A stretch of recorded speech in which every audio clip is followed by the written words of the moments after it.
Hello, chess family. It's me, National Master Jesse James, and today we're taking a look at me playing against the very famous, at least one of my favorite chess players, Marc Esserman.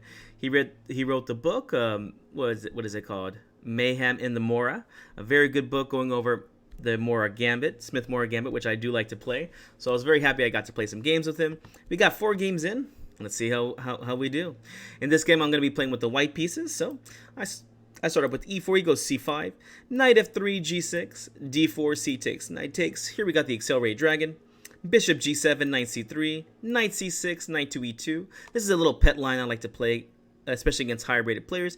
Against them, I just choose to do a positional game. People that like to play the dragon usually are very aggressive players, so why not make it boring for them and hopefully they'll make a mistake, right? Knight f6 gets played, pawn to g3, pawn to d6, bishop g2, just a simple Fee and Kettle line. Castles here, castles. Bishop d7, h3. Rook to c8, knight to d5. Here you're hoping that they're going to take and give you the open e file. Of course, he doesn't do this for me. He plays rook e8, bishop e3, pawn to b5. He's doing this correct. Go queenside in this game because, well, you're playing a Sicilian here for black, and black is strong on the queen side. Pawn c3, knight takes, pawn takes, and knight to e5. Here he does exactly what I want, and I do get an advantage. With that being said, the game's not over. Still plenty of play here. Here you can see the knight is looking to jump to the c4 square. So b3 makes a lot of sense. And pawn f5. It may seem a little weird with this move, but for those of you who are not paying attention, let's just say black plays pawn a5. Uh-oh. White to move and win. What do you play here? Here I've beaten many a master with this simple little pawn to f4 because the knight is trapped. So now it makes sense why f5 gets played. It's actually making an escape square. So I played rook c1. I will be playing f4 in the future because this e-pawn is weak. But first things first, let's keep looking at some ideas. Let's keep improving our position. Queen a5 attacking a2 and c3 over here. Queen d2, pawn to f4. Of course, I should have expected a move like this from the master of mayhem. Knight takes on f4 and rook f8. He's just playing to get some activity here, and I don't blame him. At this point of the game, it's very stagnant for him. I'm stopping him from expanding his wings, right? Bishop d4 gets played. Bishop f5. He's starting to get a little bit active now. Knight to e6. Definitely not the best move in this position, and I can honestly say I do regret this. Bishop takes, pawn takes, knight f3 check. Bishop takes, rook takes. Now he's definitely made some good headway here by making some trades, and well, c3 is looking a little bit weak now. Bishop takes, king takes. King to g2 attacking it, and rook over right now. Queen d4 check, king g8. Here I still have an advantage, but it's getting smaller and smaller with each move. Rook c2 here, just guarding the f2 pawn. Now looking at this, I kind of like this c4 move, although computer doesn't like it so much because the queen takes a2, so okay. So I guess my rook c2 makes sense. It's just defending the a2 pawn. So rook c2, queen c7, pawn to h4, and here I really just start losing the thread. These were 3-minute games, so I definitely could have played a lot better in this. Queen b7, a very nice move, setting up a discovery attack over here. King to g1, pawn a5, pushing forward here. It doesn't feel like I'm in control of this position at all anymore. h5, rook f6, rook to e1, defending my e6 pawn. Queen f3, pawn takes, rook takes, and now things are getting bad now as rook h6 ideas is just going to be a game over. Rook to e3, queen to h5, rook to e4 over here. The idea is rook h4, so I want to be able to play rook h4 just in case. Queen f5, rook to e2, rook to f6, rook f4, the final blunder of the game. Black to move and win. Can you find it? It did not take him long. Here we still had about a minute each, but unfortunately I fell for this tactic. Hopefully you see it. Just queen takes on f4, and it's pin it and win it. I only lost a few more moves, and nice little final combination here with him. Takes and check, and then mate. Very nice. All right, on to the next game. This time I'm going to be playing with the black pieces, and well, wouldn't you know it, I played e4, he played e4, I played c5, and he played d4, he going to the Smith-Morra. I took the pawn, he played c3, and I did something that most Smith-Morra players hate. I declined the gambit and I played pawn to d5. I love to play Smith-Morra with white myself, so I was very happy I could play d5 and just try to refute this idea. These days, I do have a few ideas what I would play against him, so hopefully I'll get some games against him and we can test these ideas out. Pawn takes knight f6. I like this line because it gives white the isolated pawn. With that being said, isolated pawn is still very good for attacking chances, so I don't think that he was very bothered by this at all. Bishop g7. Here you see he has a very, very strong center here. I believe white's better in this position. Yeah, white's already +1 here. Castles. Rook to e1, my backwards pawn on the open e-file. Bishop g4, pawn h3, and here I just went ahead and took. I think this is definitely one of the best moves for me because this bishop really has nowhere good to go. And I'm pretty much used to this because I play King's Indian defense and other ideas where, well, you just work off the dark squares with your knights and your bishop. The light square bishop seems to just be getting in the way. Bishop g5, h6. This is another 3-minute game. Bishop h4, rook c8, developing with a threat. My position is solid enough, but I think with great care, white can definitely push for a good advantage, if not a win. Bishop b3, knight c5, trying to get rid of this bishop pair. Bishop c2, a6, rook to d1, b5. Now threatening some kind of b4, and maybe the rook will be attacking this bishop idea. Pawn d6 got played, a very good move for him. And well, I went ahead and took, and this is just terrible. I should have known the more player was going to find this really nice idea. Knight to d5 here, and unfortunately for me, well, he just added on another attacking piece. There's only one way to try and survive this. I went ahead and played g5 here and missed. Knight e7 check, king h8, knight takes, queen takes, and rook takes here. Yeah, I'm not too sure why. I think he just blundered here. I think he thought that rook c6 was going to be winning a piece. Unfortunately, I did find an idea here. I played knight e6 first, rook c6, and this is the blunder. Black to move and win. Can you find it? Funny enough, taking here was not the best, and well, I don't know how, but I was able to find this idea.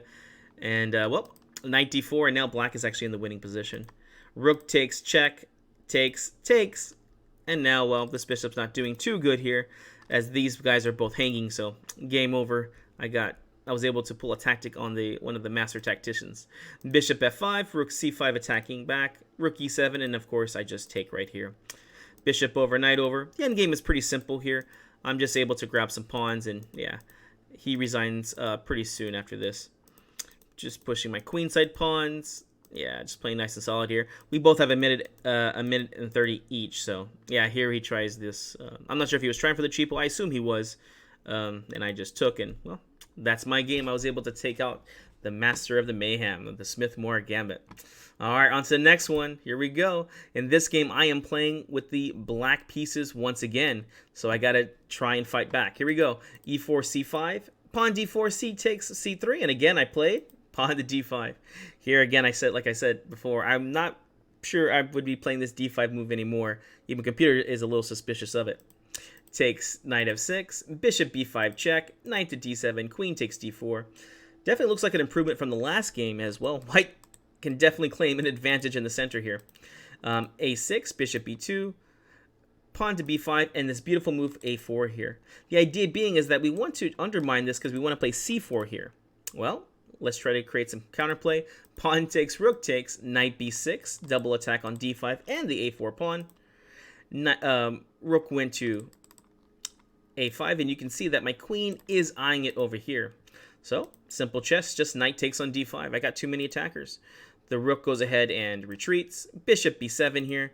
Bishop f3, e6. Here I'm just getting a very good game here with nice development. I'm just up an extra pawn here. Queen h4. His pieces are a little bit mashed up. I'm not sure if I like the way that he's developed them. Queen h4. Of course, he's going for his kingside attack. Knight to d2. Knight to e4, bishop e7. Here he's trying to get rid of the f6 knight, as it's one of the key defenders for h7. With that being said, it's not really that big of a help because, well, the bishop's not there yet.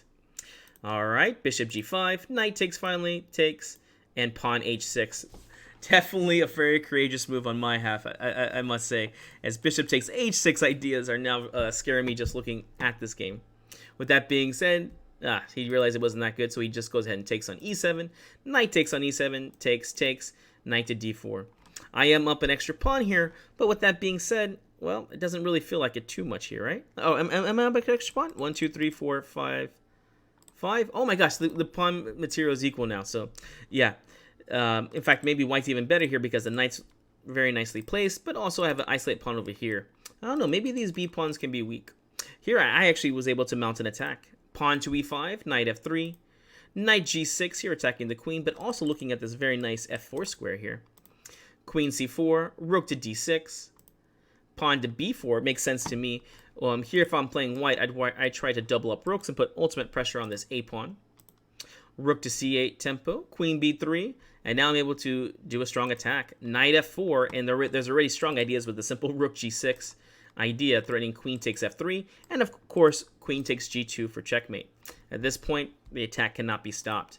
Rook to d1, rook to g6, king f1, rook takes g2, pawn c4. This allows the queen to defend the knight over here. Rook back to g6, not the best move in my opinion. What is computer saying here? Oh yeah, computer's just giving queen e4 as a nice idea, and also rook takes h2. Wow, what a beautiful move, rook takes h2. If rook takes knight takes, well, don't be embarrassed. Queen h1's checkmate over here. Woo-hoo-hoo. That would have been nice. All right, well, back to the game. I just played the very uncreative move, rook to g6, rook d2, rook f6. Now, trying to put pressure on the f file over here. Rook e1, knight h3 question mark, not the best move. Rook e3. He's now starting to build up a very good defense over here. Pawn e4, oof, knight to e5, knight f4, knight to d7, rook to f5, knight c5, and finally let's start bringing our queen over to better squares. Queen e7, heading toward the king side over here and trying to finish this job off. Queen c3, queen g5. Oh my gosh, one blunder deserves another. After queen c3 here, apparently, the best move for me was to play pawn a5, undermining this knight. Looks like a good move to me. Queen g5, yeah, I should have played the other move.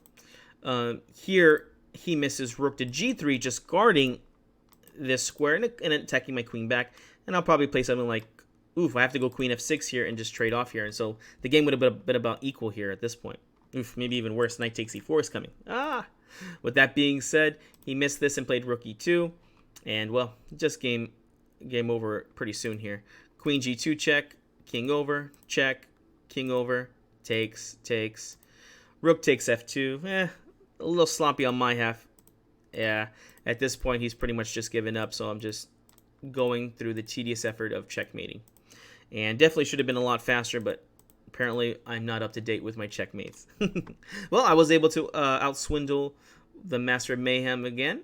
Let's see how we do for our last game over here. This one, I am playing back with the white pieces, which apparently is one of my weak sides, at least when I play against him. I definitely like playing against this Smith-Morra, and I like playing it whenever I am white. Next time I have to try and see if I can play it. e4, e5, knight f3, knight c6. Here, amazingly enough, he plays the tame e5. So I played the Scotch. Knight takes d4, bishop c5, knight b3, bishop b6. This is a sideline that doesn't get played too often. Knight c3, knight f6, bishop g5, h6, bishop h4, d6, bishop d3, bishop b6, queen e2. Here the game is pretty much equal here, and we're both going to be castling queenside pretty soon. g5 is actually one of the best moves in this position, in my opinion. Bishop g3, queen e7, castles and castles. So here the position is about equal. I was able to create a little bit of an attack, but not too much here.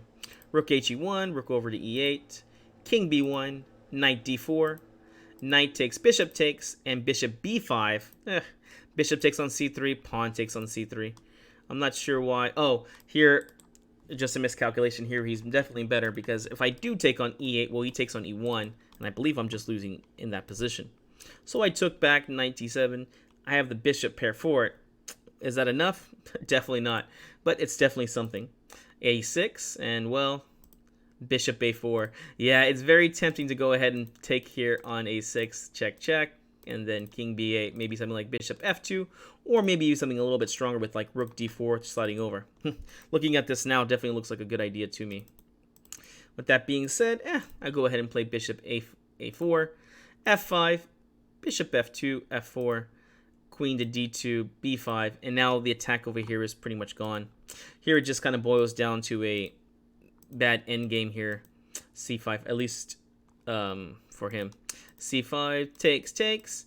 There, he's got this backwards pawn over here, a backwards pawn over here. If this was a longer game, I'm sure he would have been putting much more pressure on me. But at this point, d5 got played, c5, c4, and now the game just becomes a draw here, as we just repeat positions here. I am apparently slightly better here. With that being said, I did not know the move I was supposed to play here. Apparently, I'm supposed to be playing pawn to g4 or g3, basically open up over here on the king side. I was very much happy to draw against my strong opponent. Alright guys, well, hope you enjoyed these 4 games I got to play. This time I got lucky and got a plus score against the Master of Mayhem, Marc Esserman. I believe the score was, what was the score? I won 2 games, lost 1, and then drew 1, so 2.5 to 1.5. Alright guys, I'll see if I can try to find some other strong players to play. We'll see you later.